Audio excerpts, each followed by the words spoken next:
Welcome to Hub Dialogues. I'm your host, Sean Speer, editor-at-large at the Hub. I'm glad to be back in conversation with award-winning journalist and best-selling author Amanda Lang for another installment of our bi-weekly video and podcast series on the key issues concerning Canadian business, economics, and public policy.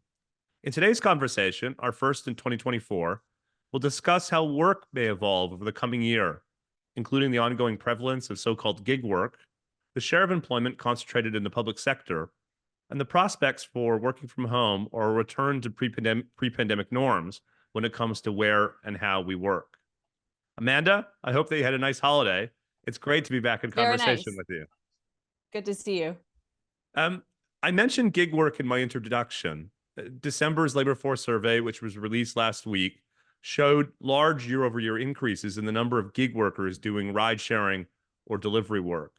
Almost half of those doing this kind of work are concentrated in Montreal, Toronto, and Vancouver, and more than half are new immigrants. What's your reaction to those numbers? Yeah, I was intrigued by them. It's a huge increase. And actually, it means now, in the case of delivery, it's 270,000 people. And in the case of drivers, 135,000. Those are meaningful sectors, right? That rivals some other important sectors of our economy. And we have, of course, allowed this, the gig part of our economy to be quite organic. And so we've played a bit of catch up with regulation and how these people are treated in terms of their employment status. And I think this really kind of puts the point on that we better pay attention. This is not just a few, kids in their spare time. This is a huge and meaningful part of the economy. I'll tell you one other thing that jumped out at me is it's new Canadians, of course, because this is a highly flexible and low barrier to entry part of the economy. But I was struck by, so half of 57% immigrants, but 70% racialized. So you put kind of those two things together, and I would say you might be dealing with also a very vulnerable part of the population. I say might because maybe not. It could be, a chunk of these people are working other jobs, and this is a secondary source of income, et cetera. This is a highly flexible part of our labor force that we prize. But it struck me that, the need to kind of make sure we're managing the regulatory aspect of the gig economy is even more important because you've got new Canadians, you've got racialized Canadians. Let's make sure that we're not seeing abuse happen here. Yeah, well said.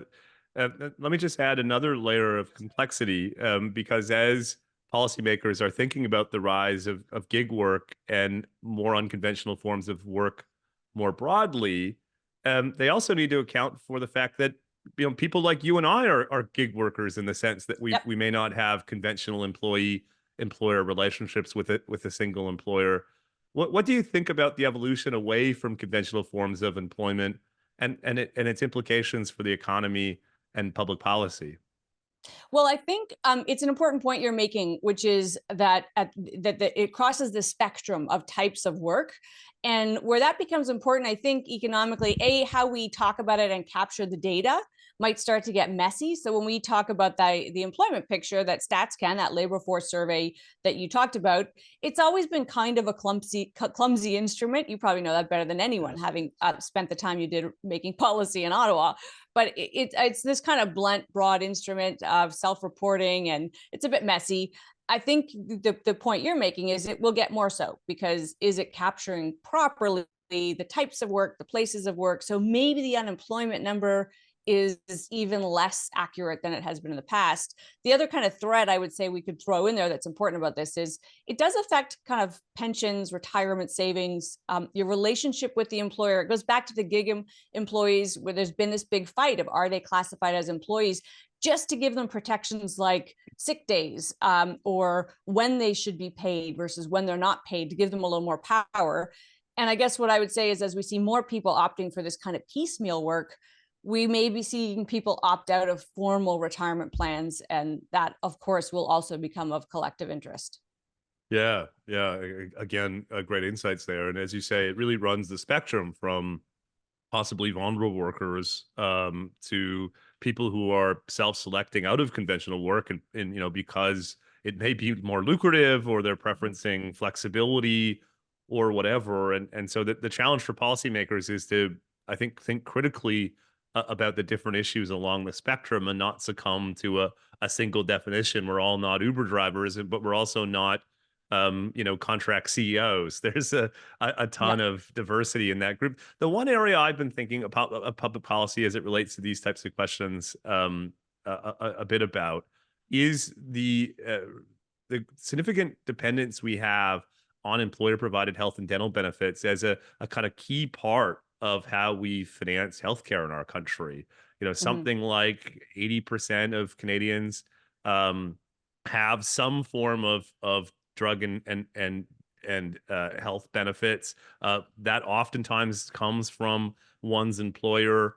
The government presently, as you know, Amanda, is thinking about a national pharmacare system, which is really trying to serve that share of the population, which presently isn't getting health and dental benefits either from an employer or through some kind of public plan.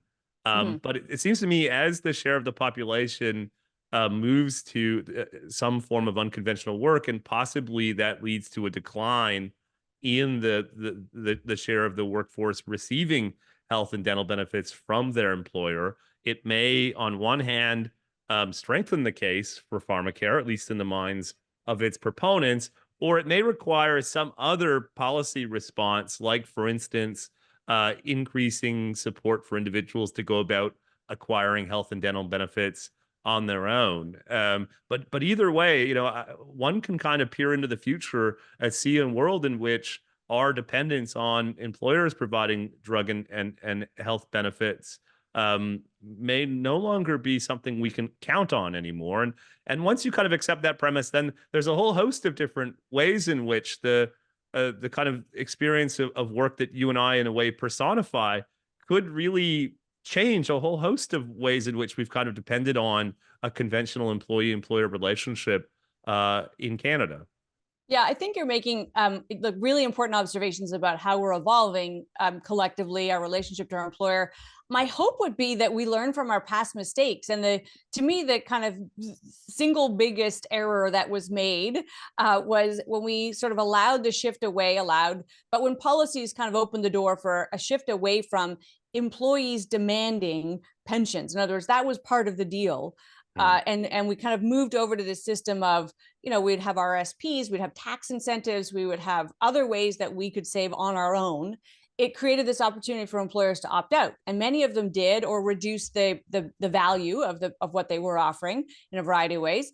But we didn't see our wages go up in a commensurate way. We should have said we used to be paid now and later.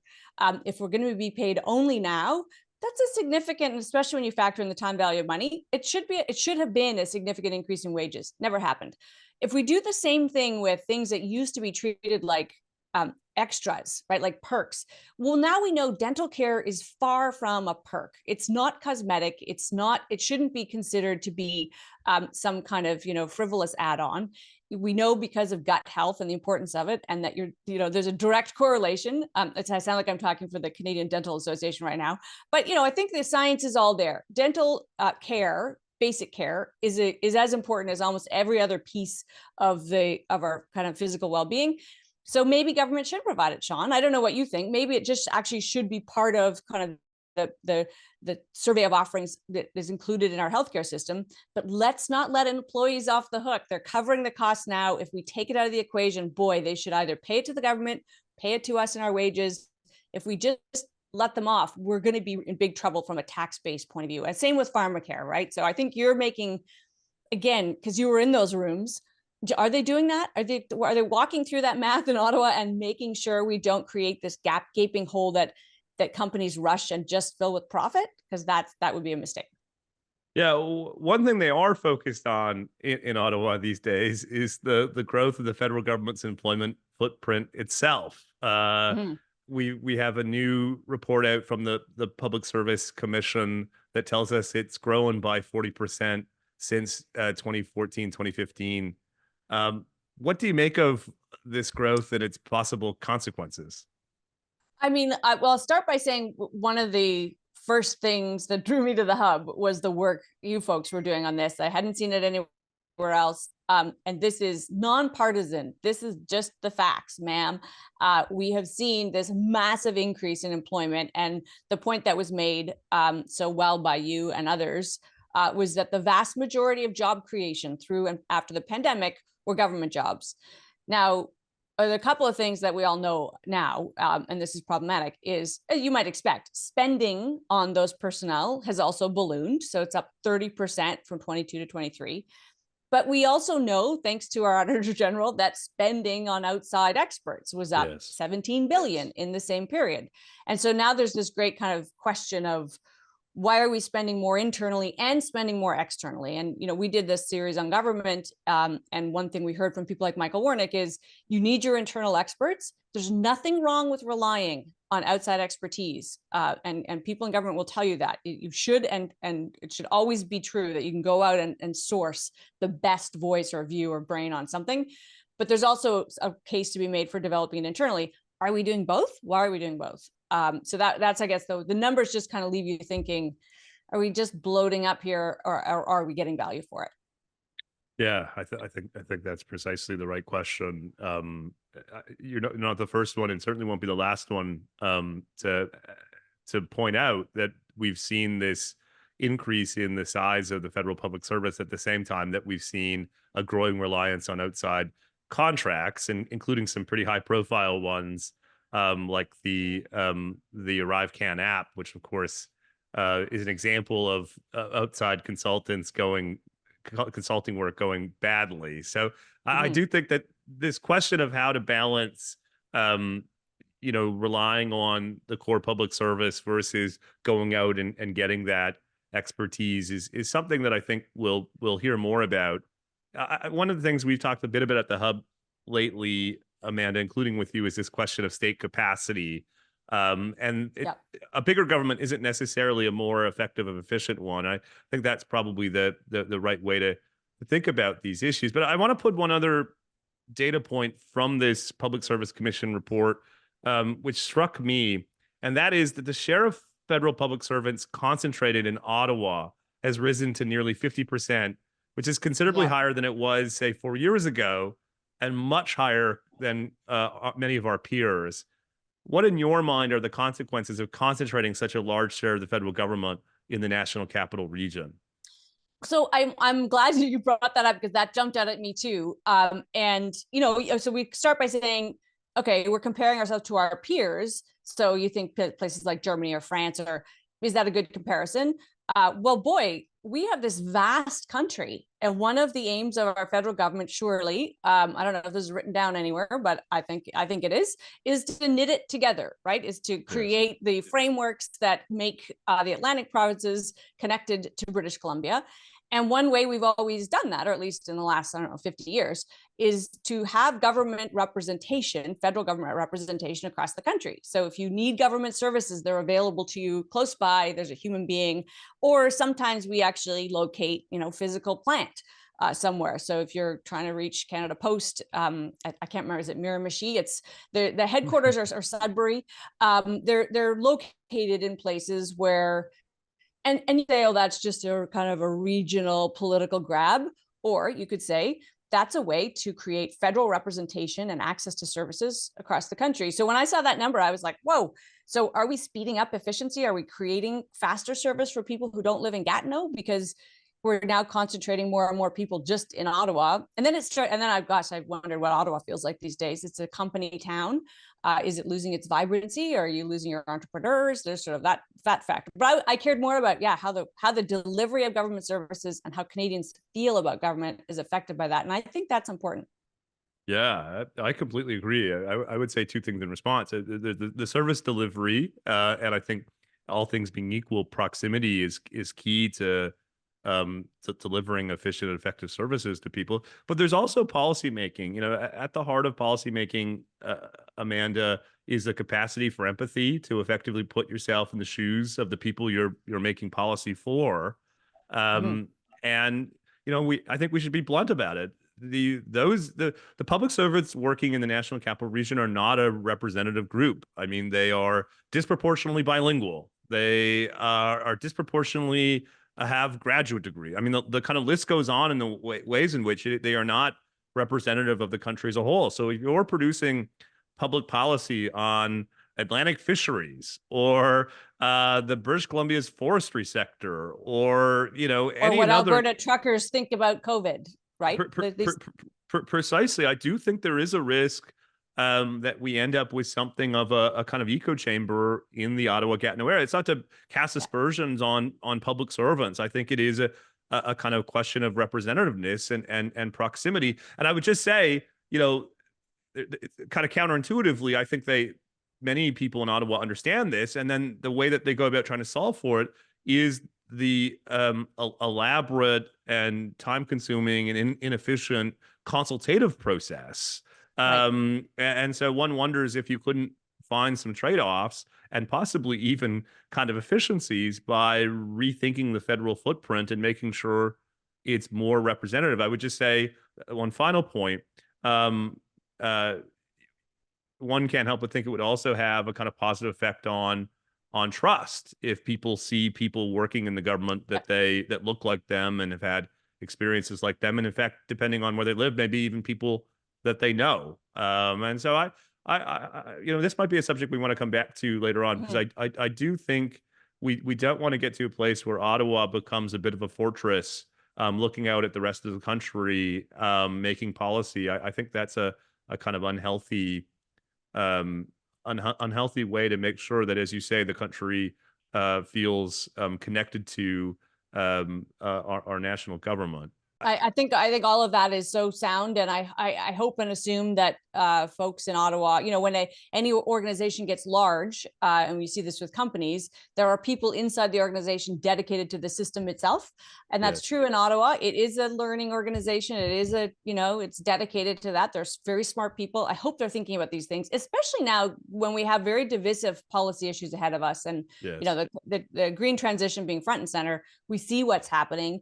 We see disenfranchised populations. I think you're right. There's some really easy. Are they easy? I don't know. But there are some kind of obvious ways to knit us together. And I do hope, let's revisit. I do hope that that's going on. Yeah. And I would just say in parentheses, there's also potential savings to be had here.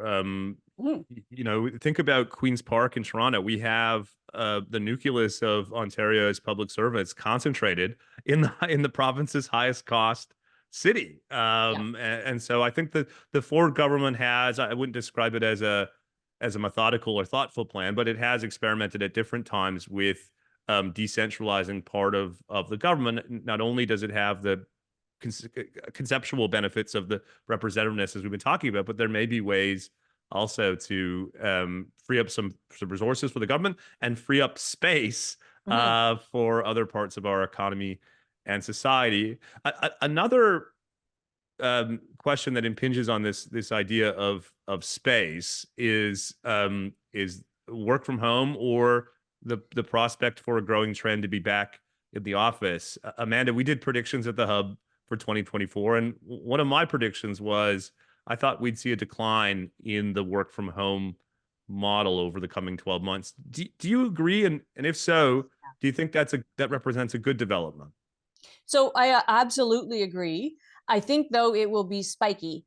And I think you will see competing forces. The biggest force, I believe, that's driving this is it's a sectoral economic one. And that is, there's just too much embedded legacy capital cost in having people in offices. Yes. And by that, I mean, if we all worked the way we wanted to, which would be, we wouldn't really go in, it would be a collapse of the commercial real estate market. And that would have, attendant dire consequences for their financiers, including our 6 biggest banks. And so so it was no surprise to me that investment banks, the big banks themselves, and anybody kind of related to commercial real estate said back in the office at least 3 days a week. Now that was important, Sean, because if they could, they would have said 5. But that 2-day a week wiggle room is a reflection of just, I think, the sheer force of will of workers, especially younger workers who don't know anything different, who say, why does work need to ruin my life? If we can make this work better for everybody. Let's keep doing it. And so I see those forces colliding. And I don't know if you know this or not, but I just learned yesterday. I hope this isn't secret information. But the National Post has closed down its newsroom. Yes. So all of the reporters and editors who work on one of the country's most important newspapers, national newspapers, will do it remotely. As somebody who grew up in newsrooms, who became a journalist because of a newsroom, I walked through the Globe and Mail newsroom and was entranced by the energy and the authority and the value of what was going on there, and who thinks story meetings are the most fun you can have with your clothes on. I think that is a terrible, terrible thing. I think it's a shame. I think it's bad for young journalists. I think it's bad for journalism. But I get it. I get it. Nobody wants to be there, and they're paying for an empty building. Wow, what a slam dunk to get rid of that cost off your balance sheet. The longer term consequences of that will, they'll emerge. So I think businesses that can do it might do it for the wrong reasons. Businesses that are forcing people back to work are kind of doing it for the wrong reasons. I will muddle along here until we find some middle ground, I guess. Let me wrap up with a question about broader labor market trends. There's some evidence that the market is tightening. Employment was unchanged in December, but the employment rate itself fell a bit. There's also renewed concern about household debt levels and people tapping into their savings. What's your read on the outlook for the labor market? Should we expect unemployment to rise? And if so, to go back to our first topic, will we see a continued rise in gig work as people aim to earn a bit of income in a slow or even contracting economy?